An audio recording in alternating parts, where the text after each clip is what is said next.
An urgent message was sent just after 11 p.m. from Christina to her neighbor, Wendy McClen.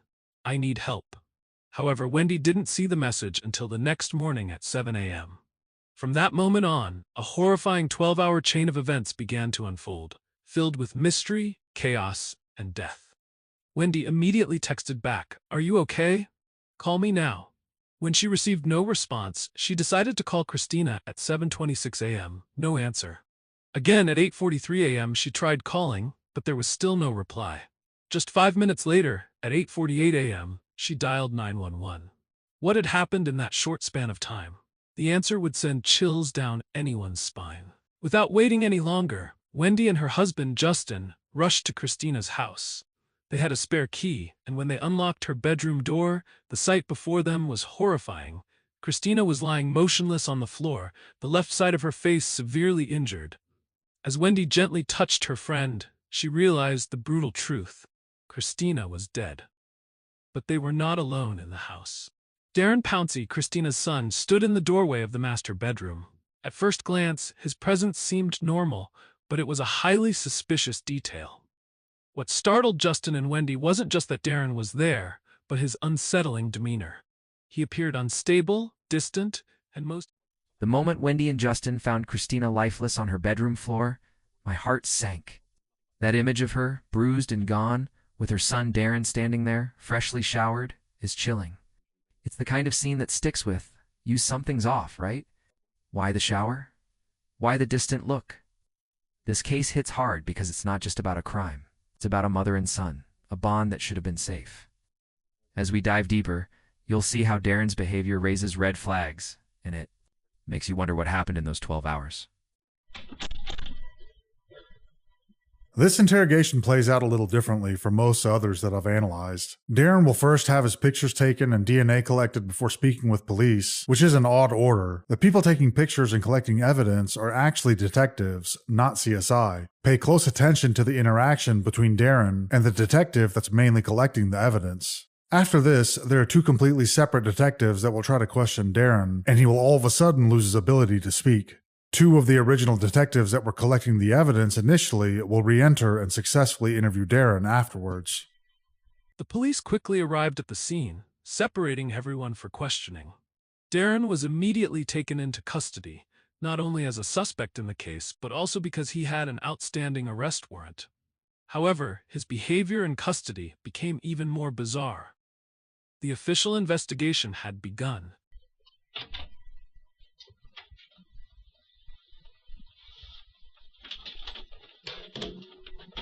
I got a crime scene here. They're gonna do some stuff with your hands, take pictures of it, so on and so forth. All right.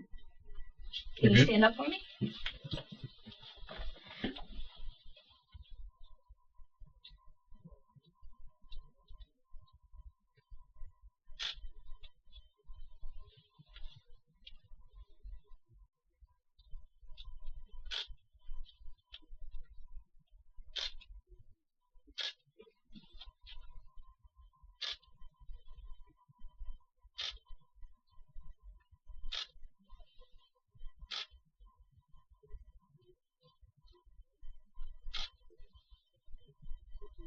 All right, can you turn around for me? Face that wall.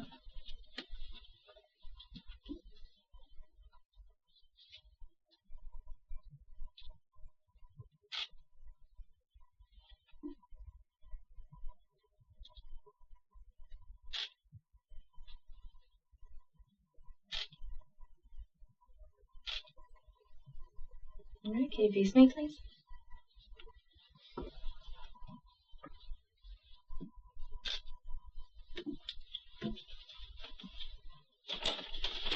Is your hip just hurting? Nothing wrong with your hip? Or was you just had scars?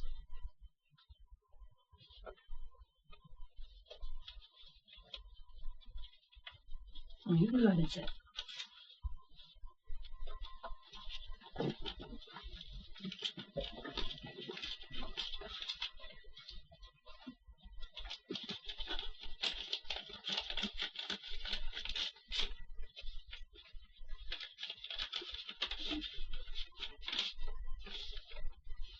All right, now I'm going to be scraping underneath your fingernails.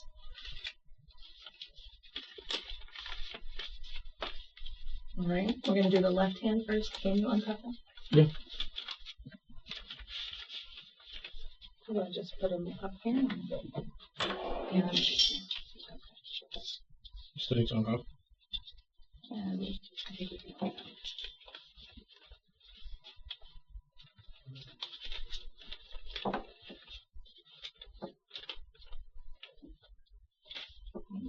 Just gonna put it up a little for you.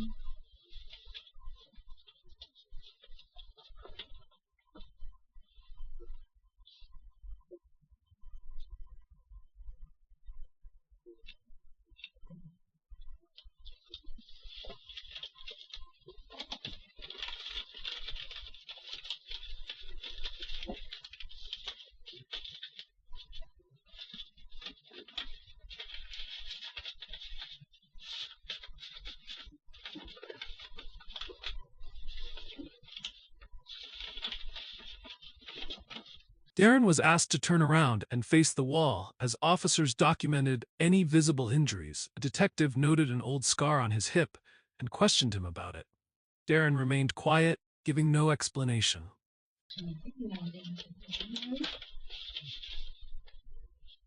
You alright? Yeah. No, we're just making sure you're okay. I'm okay. Are you okay? Alright, so we're gonna do the right hand. The other hand too. Alright, so I'll go a little bit.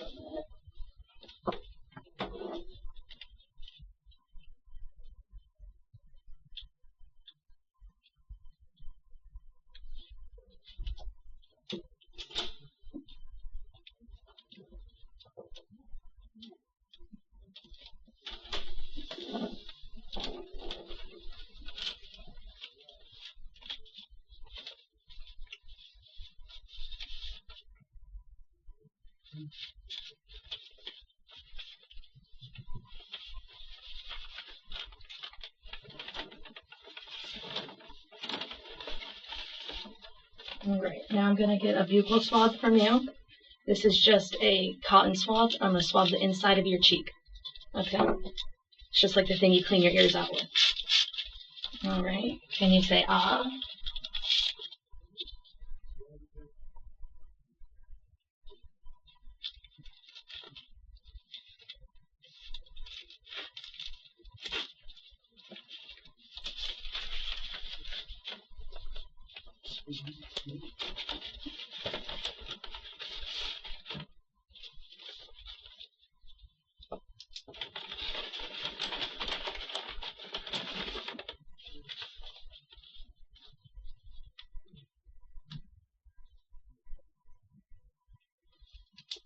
Alright, now I'm going to swab your left hand.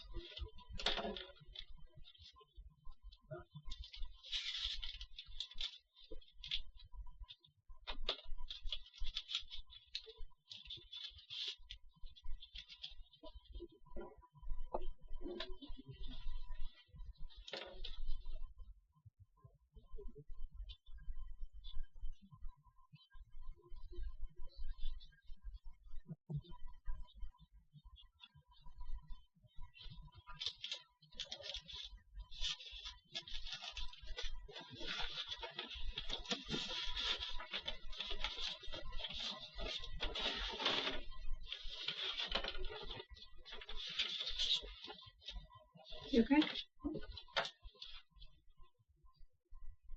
you want some water when we get done? Are you thirsty? Okay.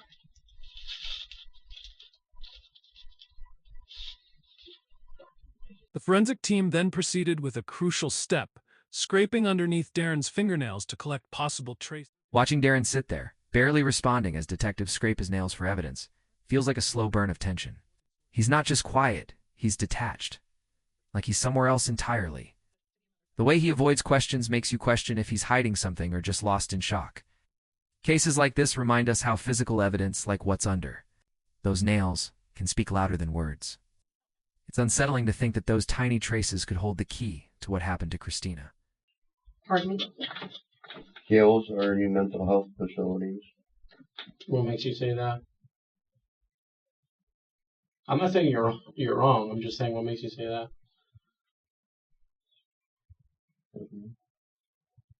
It seems like more people are going in there more often for mental health. It's a problem. Yeah. Oh, it's definitely a problem.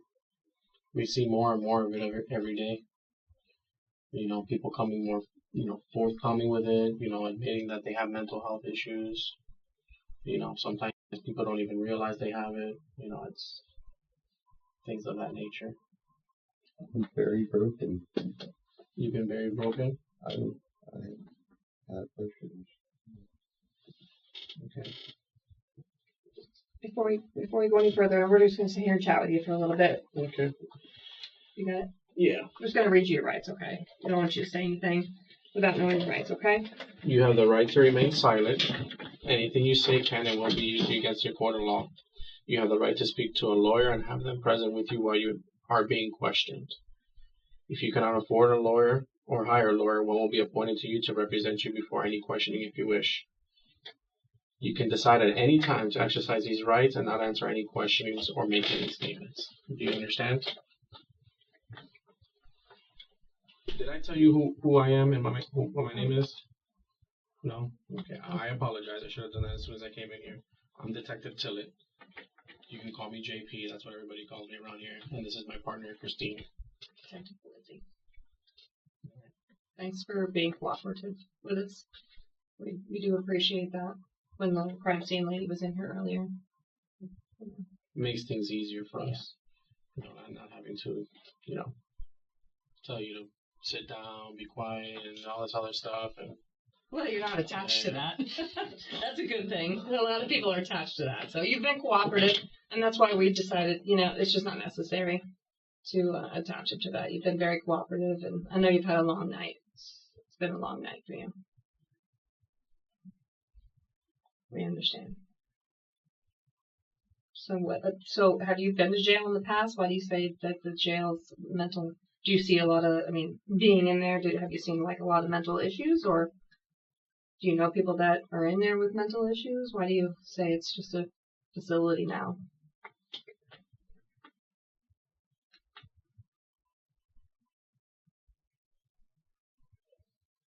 A detective unexpectedly shifted tactics, introducing a sensitive topic: mental health issues in detention facilities.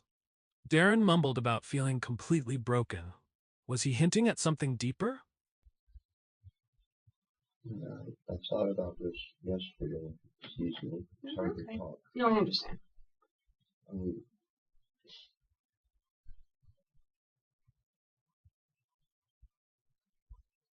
The biggest problem we have right now is a mental health epidemic, and it's kind of where we put, instead of talking to someone, we just put them in a place to fester. Out of sight, out of mind. I was just going to say that. Yeah. And not helping anyone, and just put them in there with more of their kind, and it becomes an echo chamber of resentment.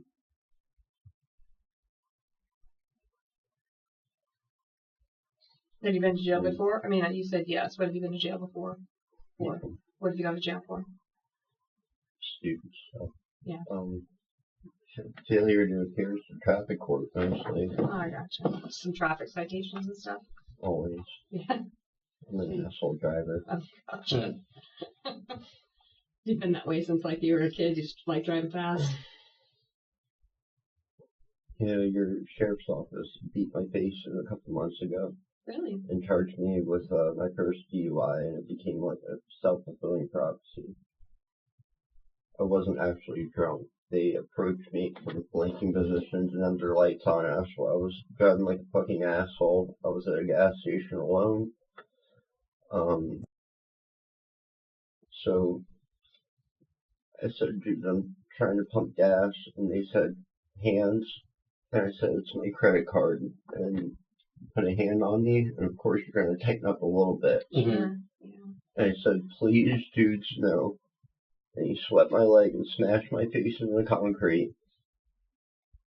And then, while I was at Cleveland Clinic, they bragged about how they've been waiting to use that combative move. So I've been in a bad place the past couple months. Because of that, or just in life general? I see you guys every day. I live here. Yeah. I shouldn't feel like an enemy combatant in my own home. No, absolutely not. Okay. That's And it's kind of mean. What do you have that from? Yeah. Were you in the military? You were. How long were you in the military? Life. We all have it to a degree, right? Of course, yeah. You're not wrong. Yeah, certain situations, yeah, that's true. We all have to face our existential crisis of reality eventually. How long did you serve for? 4 years. 4 years. Thank you for your service. Darren finally spoke up, recalling an incident where he was allegedly mistreated by law enforcement. He described how he was forcefully taken down and injured, leading to a growing sense of resentment and mistrust. His words carried a weight of frustration and helplessness.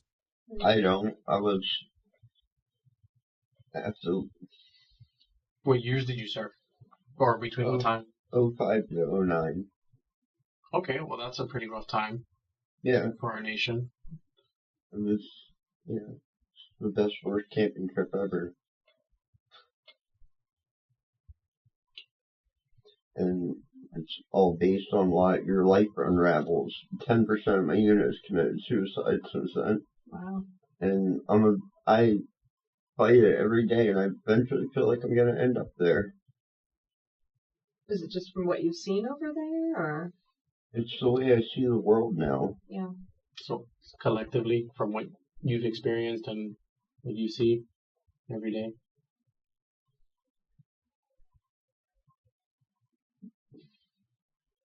You're young, you're naive,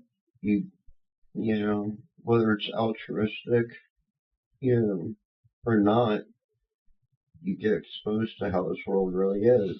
And there was no coming back from that. Yeah. No, we understand. Mm-hmm. We see that every day, obviously. Yeah. I'm in SVU, and he does other things than I do. Petty party thing. Listen, you're right though. We all have it, We all experience life differently. Mm-hmm. Some more harsh than others. I would say just from, and she can probably attest to that as well, from the beginning of day one putting on this uniform of our career, we don't get, our calls for service are typically not good calls. We don't get calls for service to go to somebody's birthday party. It's usually people, for the most part, people crying for help. Darren's words about feeling broken and fighting suicidal thoughts every day hit like a punch to the gut. His past military service and alleged police brutality paint a picture of someone carrying heavy trauma. But does that explain what happened to his mom? It's heartbreaking to hear him talk about jails as mental health facilities, like he's already given up. This moment makes you wonder where the line is between pain and accountability. How much did his struggles shape that fatal night? Did you just get in an argument with your mom? Does your mom drink? Did she have an accident?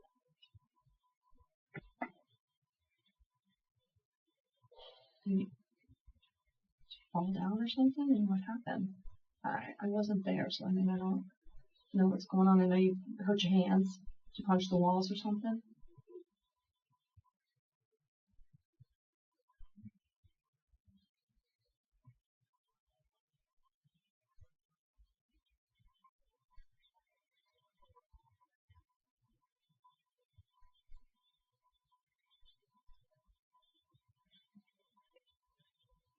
Darren, you gonna help me understand what happened?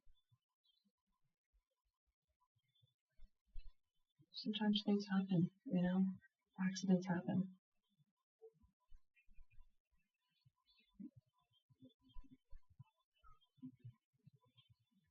Darren became visibly tense as detectives pressed him about what had happened the night before. They questioned his relationship with his mother, searching for any clues that could explain the incident. Yet, Darren remained evasive, offering no valuable information. Take a breath. Does the therapist give you some some breathing exercises or anything like that to do? I mean, because that's pretty common, breathing exercises to help you get through the anxiety. You know what I mean? They're gonna go check your hair now. He's afraid of needles, so it's all we'll help him out. We'll get you through that. We're not worried about that right now. Okay. Yeah. All right. So we're not gonna mess with that right now. Okay? They're just gonna check your hand out. Okay? Is that okay? We can just do that.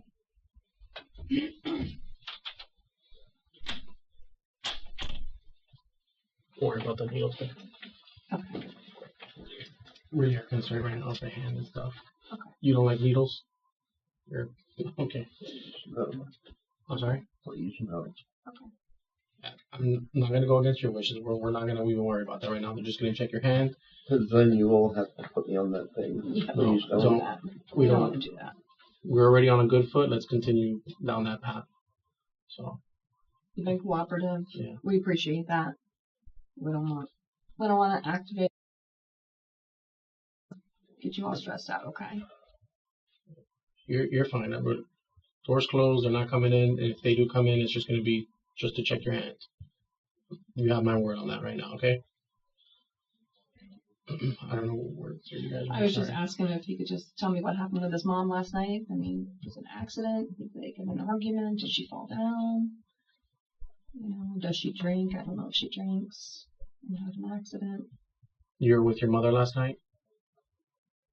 Did you guys get into an argument, or I mean? Did you go out last night? Yeah.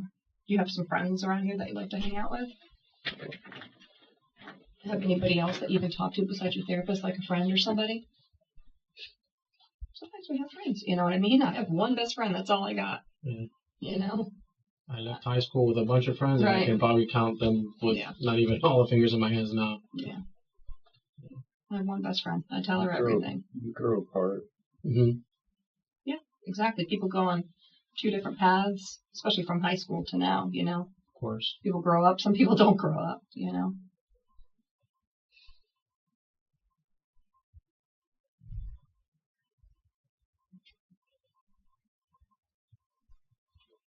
So where did you go out? Did you go out, have some drinks with some friends, or go to dinner with somebody?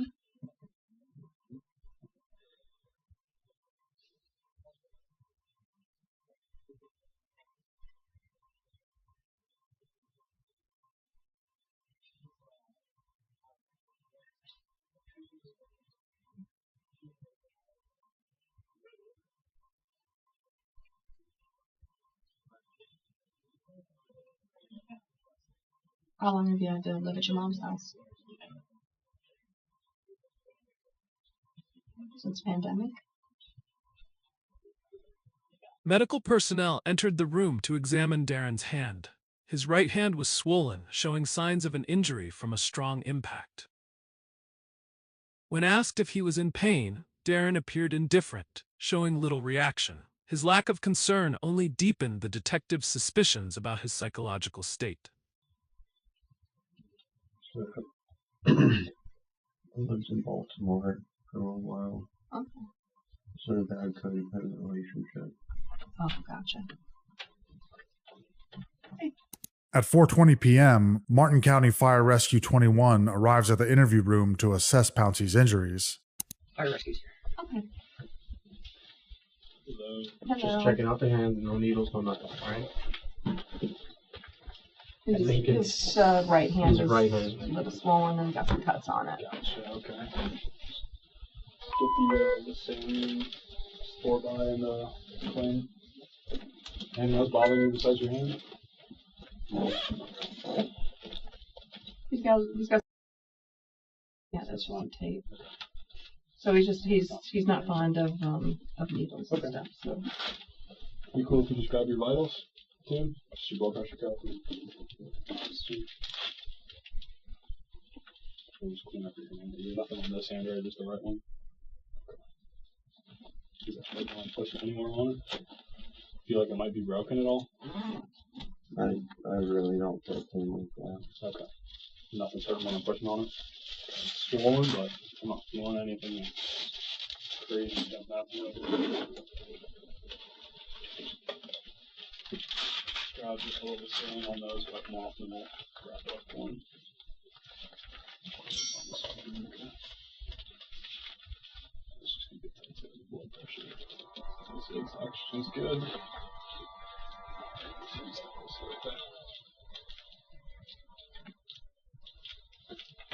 That's hurting, you want to clean it, alright?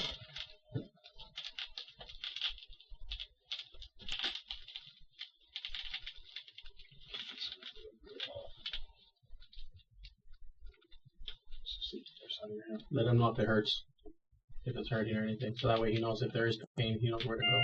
That's good. There's one more to wrap it.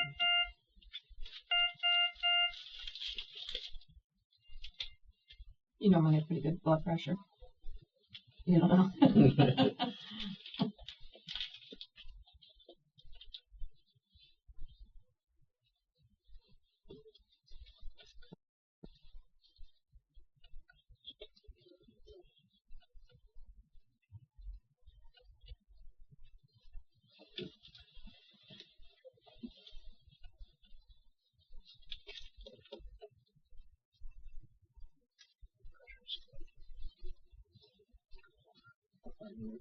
Stop cooperating with people. No, just tape. Yeah, just a piece of tape to secure it.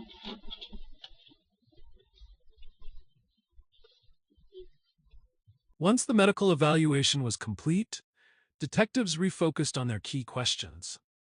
They pressed Darren for the truth about what had transpired between him and his mother the night before. With all the collected evidence stacking against him, the pressure mounted, leaving Darren with no escape from reality.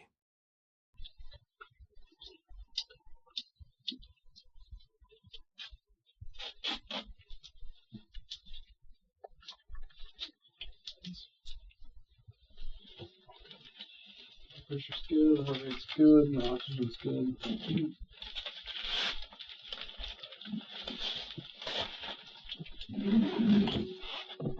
Alright, anything else from them? So then you came and lived with your mom? Yeah,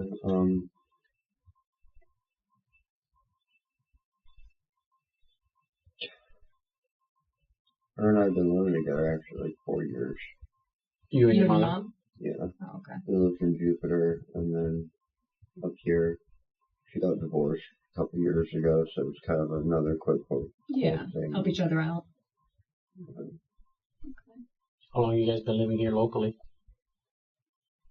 October 2020. I believe. Okay, so what is that? Over 2 years? Yeah. 2 years. Right about that pandemic time, yeah. Mm-hmm. Oh yeah, right after. Yeah. Yeah. It almost seems like yesterday. The pandemic stuff. It was yesterday. Just time dilation. It depends on how you perceive it, I guess. Yeah. It's gnarly how things like you said, it's just... The conversation shifted to Darren's living situation. He explained that he had been living with his mother for several years following her divorce, describing their arrangement as mutually supportive. The detectives listened carefully, searching for any underlying tensions that might shed light on the case. Yeah, it flies by. Mm-hmm. 8 months ago seems like a week ago. Yeah. Do you have siblings too? What do you have? I have a brother or sister. Actually,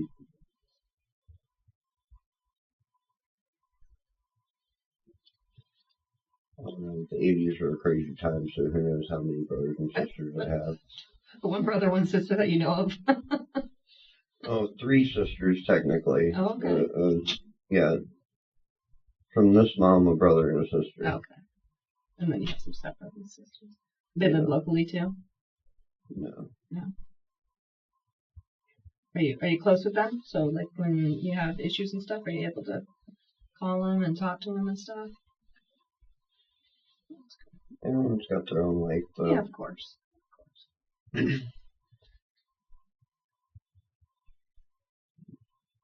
try to connect as much as possible. Yeah. Stay in the loop of things. in an age where everyone's digital, I'm very analog and very personable, but it doesn't seem like a lot of people are. Yeah. Yeah. You're very true. Yeah. Kind of drifting away. Yeah. Everything is Sadly. social media. Yeah. FaceTime is almost out the door. I mean, that goes for everything now. Yeah. Work, Yeah. It's social It gatherings. just feels so artificial now. Yeah. Yep, they really just need to get rid of social media. Mm-hmm. Yeah. It's a curse and a blessing, I Yeah, guess. exactly. Essentially. You know, if you got Nothing's real on there. Yeah. Yeah. if you got distant family, I mean, that would be the positive thing. Yeah. But that's about it. Yeah. It's kind of like comparison is a thief of joy, and we have a whole generation playing this pissing contest. It's not real in the first place. Correct. Everybody's doing things for the wrong reasons. Yeah. It's a slow poison. You know. It's a slow burn. This world's going to hell. It doesn't matter. Yeah. It's true. It's been written already. Yeah. You know, what are your beliefs? What's your religion? You don't have to practice it, but like, what did you grow up or? With everyone else trying to push their belief systems on me, that's how I grew up. Oh, really? Just different ones. When asked about his relationship with his siblings, Darren spoke of his tendency to disconnect from modern digital life. He expressed a sense of detachment from his family, revealing that he struggled to stay in touch despite his efforts. His isolation seemed to be a recurring theme in his life. Yeah, me kind of a perfect heathen out of me. Mm-hmm. Not like in a charlatan way. I'm very spiritual. I definitely believe in God. I guess there's a difference between believing and knowing. I've died a couple times and come back. It's kind of fucked up, but we tell people it doesn't matter if you believe in them, they believe in you. Yeah. Bottom line is that at the end of the day, I think that relationship with him is personal anyhow. So. It doesn't matter. You shouldn't let someone put you in a box. Right. Absolutely. I think organized people don't even realize that Christianity has nothing to do with Christ per se. Right. It was his ideas molded it. I'm not even gonna go down that road. It's fucked. So does anybody else live in the house with you and your mom? Russell and Bella, Who's that? the dogs. Oh, the dogs. What kind of dogs are they?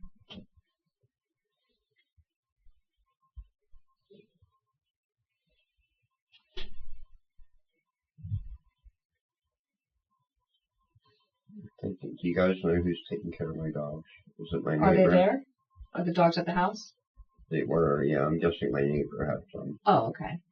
Yeah. I would assume, probably. Yeah, we can ask. Do they live in the house or do they live Are outside? they outside dogs or inside dogs? No, they're inside dogs. Inside They're dogs. Oh, okay. slow brats. What kind of dogs are they? Mine's a Shepherdor. A what? A German Shepherd Lab Retriever. Oh, okay. So like a shepherd doodle? Shepherdor. Kind of? Okay, Yeah, it's called a gotcha. Shepherdor. All right. So it's just you and your mom and the dogs. You have a dog and she has a dog? Yeah, she has Chihuahua. Chihuahua and Yeah. dachshund mix, right? Okay. Everybody's got different names for everything these days. Better than what I would have known. I would never guess that. It was pretty good. It was quick. This is why you need a detective. Quick. We'll have somebody check up on that for you. No, yeah, they're taking care of them. Yeah, they're taking good care of them. So it's just you and your mom living in there since October. Did you guys buy the house or you rent it? Bought it. You bought it. They probably would have done pretty good deals back then. Now's the time where you can get a house for a good Spiked price, up but now, probably a yeah. couple years ago you got it for a good price. Yeah. Yeah, it's worth a lot more now. Yeah, oh, definitely. Definitely. How's the relationship with your mother? Detectives finally steered the conversation back to his mother. Darren admitted that they had frequent arguments but downplayed their significance. However, his tone and body language suggested otherwise, raising further questions about the nature of their relationship in the days leading up to the incident. No, I literally walked down the street to get some dinner with my dog and then came back. Okay. What time did you get back? I don't even know. Where'd you go to dinner? I was down in Salerno. What, like down in Shrimpers, Twisted Tuna area? Oh, okay. Where'd you get dinner at? Help you establish the timeline a little bit. Okay. That was a question. Oh, yeah. Well, I mean, if you'd like to establish a timeline, that would be wonderful, yeah. Can you establish a timeline for me? No.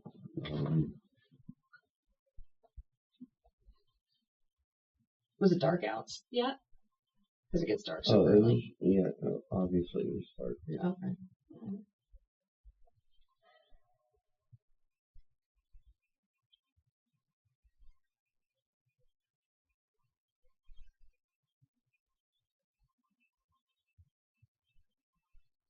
What did you get to eat? You remember what you ate?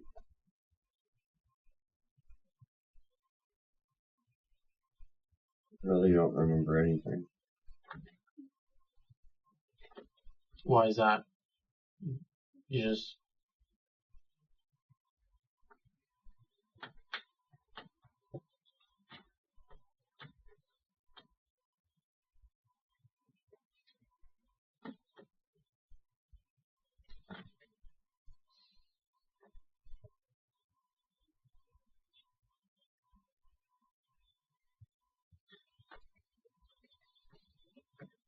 When you're living in Groundhog Day, it doesn't seem important. Like every day's the same when you wake up, is that what you're saying? Did you work yesterday? Every day. Yeah. You take your pup everywhere you go? Like your partner in crime? He's a service dog. He's very Okay. undisciplined, but He's not disciplined, is that what you said? Not disciplined, but he's your service dog? yeah. It turned out he has more issues than I do, so I'm like a service person. But it kind of helped me. What kind of issues he got? Separation anxiety. Oh. Darren started showing signs of confusion when asked about the night before the incident. He couldn't recall exactly what he did after going out with his dog, and he wasn't even sure if he saw his mother when he got home. This gap in his memory raised immediate suspicion. Well, He's supposed to be with you all the time, kind right? of quirky. He literally is my spirit animal. Seems like he's on the spectrum. I didn't want toys when I was a kid. I was obsessed with like flow dynamics, so I was in the sprinkler section. Oh, okay. Fucking bizarre, right? I mean, Not not really. really, You yeah. have some kids that are just interested in taking toys apart and putting them back together, you know what I mean? TVs apart. So, I mean, every kid's different, but different things, interest you. So when you and your dog got home last night, what happened? What'd you do?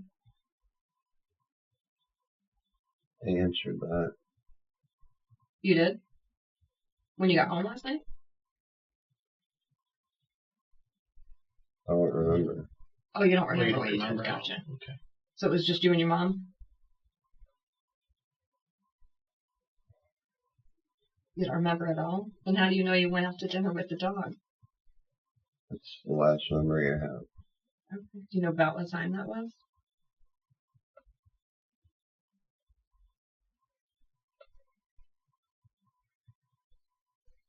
Seven or eight. Okay. Mm-hmm. And do you have a few drinks with dinner and stuff when you go out? I was walking, so yeah, I think I had a drink. Okay. There's nothing wrong with that. Yeah, that's fine. You're of Listen, age. you're a grown man. Yeah, you're of age. You can drink. You can drink whatever you want. And you can go out and get drunk if you want. Like I said before, I'm just trying to understand. As long as you're not driving. Exactly. And we don't want to be driving, but I mean, I told you I can smell the alcohol, so I mean, I know you've had some drinks because it's a small room, so you breathe and and it kind of just lingers in here. So I know you had some alcohol last night. And no one's saying that drinking, that you shouldn't be drinking. You can. So, nothing wrong with that.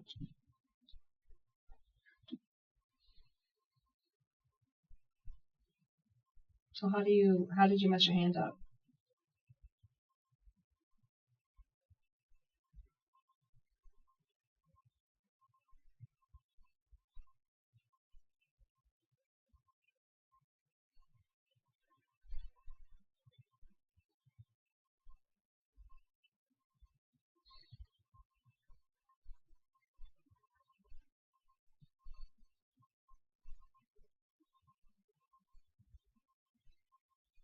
What accidents happen? Was your mom okay when you got home last night from dinner? I don't know. Did you see her? When questioned about the injury on his hand, Darren continued to evade the topic. He didn't provide a clear explanation, only dismissing it as an accident.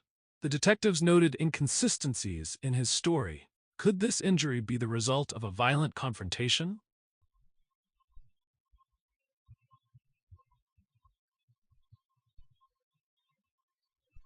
I don't remember if she was there.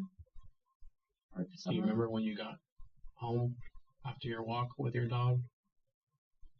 Do you remember seeing your mom when you came back inside the house?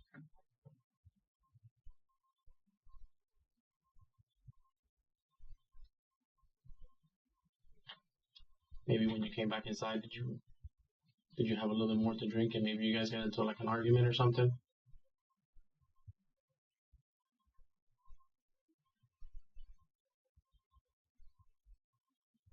Maybe let's just start with how the day began. Since you don't remember after that. So did you work yesterday? Were you working yesterday or did you have the day off? Yeah. You worked? Okay. So what time do you normally work from? Fridays are a short day. Okay. So I got off a little before 1, had to get back. So what time do you leave for work?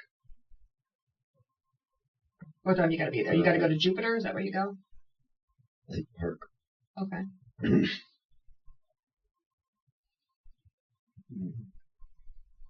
Usually I'm down there by like 7:30. Okay. And so Friday's your early day, so you got off around 1, you said? Alright, and then so where'd you go from there? Went to the gym. LA Fitness on Congress. Okay. And then went and got my hair cut. And came home. Okay. What time did you get home?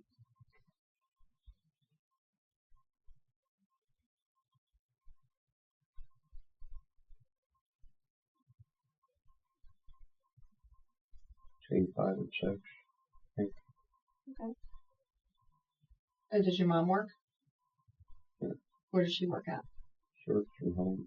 Okay. What does she do? Medical billing and coding. Okay. So was she still working when you got home, or what time does she usually work till?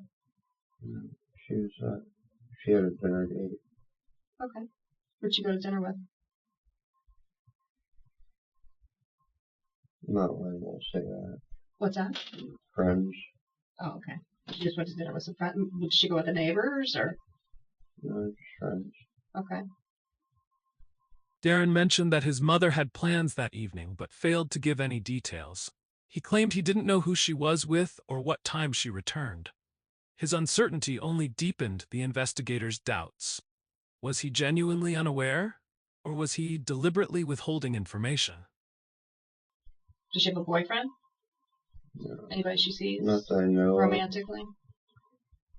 And if she did, it wouldn't be my business. I get it. I mean, does she ever bring anybody home? If she did, it wouldn't be my business. Okay. We have our sides of the house. Okay. So you wouldn't see them, or you just wouldn't be involved in it? We have our own entrances. Okay. We have our sides of the house. So you wouldn't know if she brought somebody home, is that what you're saying? Do you see your mom every day?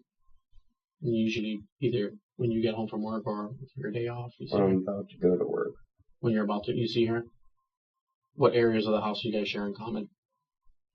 kitchen's in the middle of the house. Usually I'll turn on the coffee pot. Okay.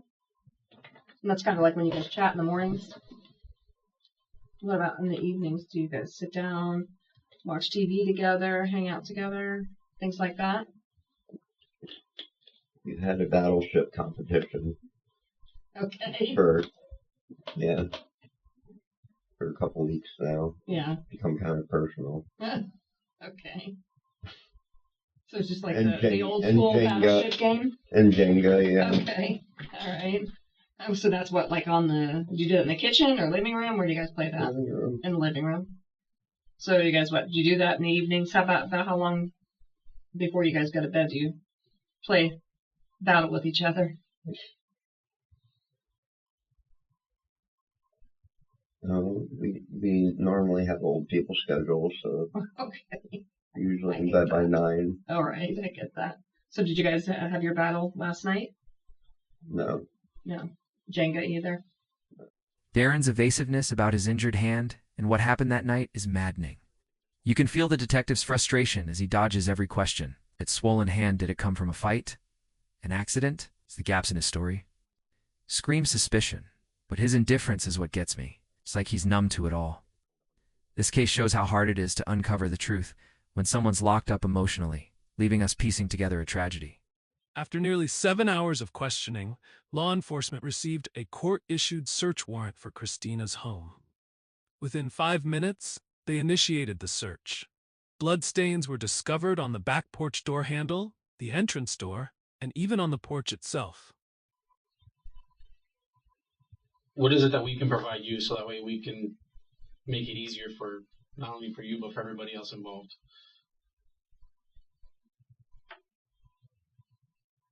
Do you want us to fire rescue to come to get you a gurney to tie you down? Or are you going to be willing to cooperate? I mean, what's the best course of action for us to help you? And obviously, the more cooperating that you are with the blood draw, the easier and faster it will be. Because we don't want to have to stick you more than once. So tell us what we can do to make it a little bit easier for you. Because fire rescue can come here and make it. They do it all the time. They can make it as quick and painless as possible.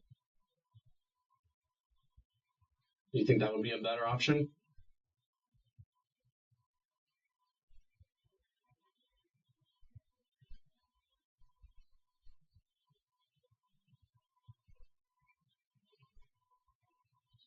We don't mean to rush you, but we kind of need an answer to figure out what we're going to do.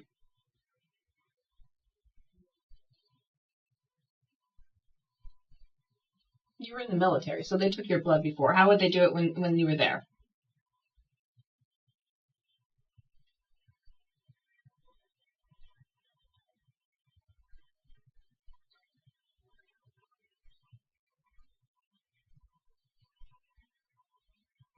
Darren, are you there? Darren?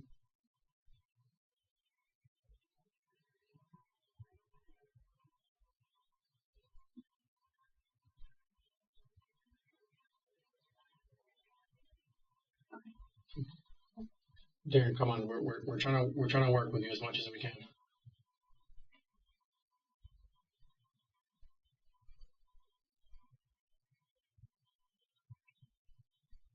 Nod your head if you hear me.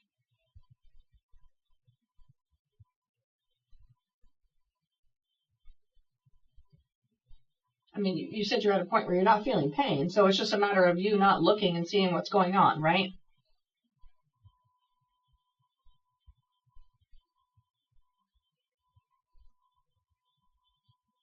Are you just going to ignore us? Darren, we don't want to waste your time. And if you don't want to answer and ignore us, just let us know. And we're fine with that too. Again, you're no burden to us or anybody else here. We just need to know what we're giving you the courtesy. Really, we typically don't give anybody that question. But since you've been cordial with us and you've been cooperative, we're just asking you what would be the best course of action for you. So, would you like fire rescue to come in and make it quick and be done with it? Or how else would you like for us to go about this? During the search, authorities uncovered Christina's body, showing severe signs of assault: blackened eyes, a bleeding nose, swollen lips, and bruising around her neck. These injuries clearly indicated that this was no natural death.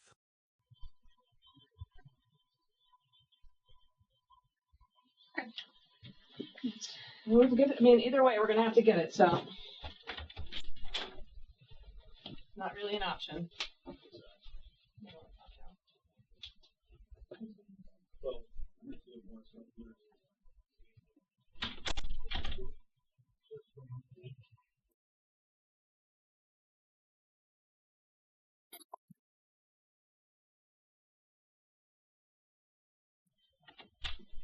You doing good, man? You need water or anything? No. No? You okay? Okay.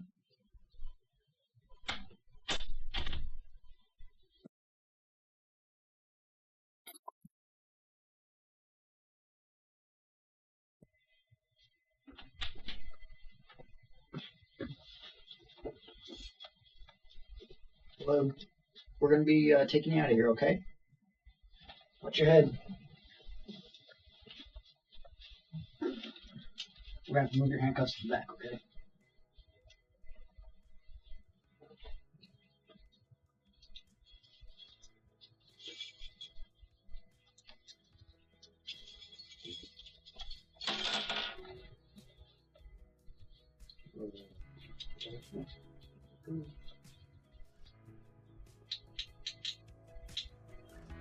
Alright, you got plenty of room there. Lock it so it doesn't tighten up anymore.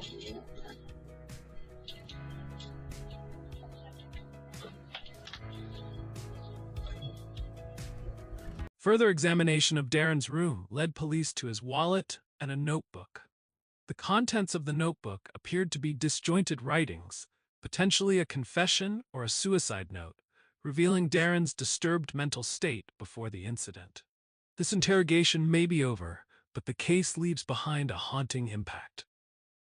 With the evidence gathered, Darren Pouncy is now facing a second-degree murder charge, a serious offense that could result in a minimum sentence of 16 years and 9 months in prison, or even life behind bars. The big question remains: will he be convicted, or will he find a way out? Do you think Darren deserves the maximum sentence? Let us know your thoughts in the comments. Cases like this aren't just shocking stories. They serve as lessons on criminal psychology, justice, and the devastating effects of domestic violence. What can we learn from this case? Hit that subscribe button now so you don't miss the next mind-blowing crime case. By subscribing, you'll get exclusive perks, including early access to new videos, insider updates, and members-only content.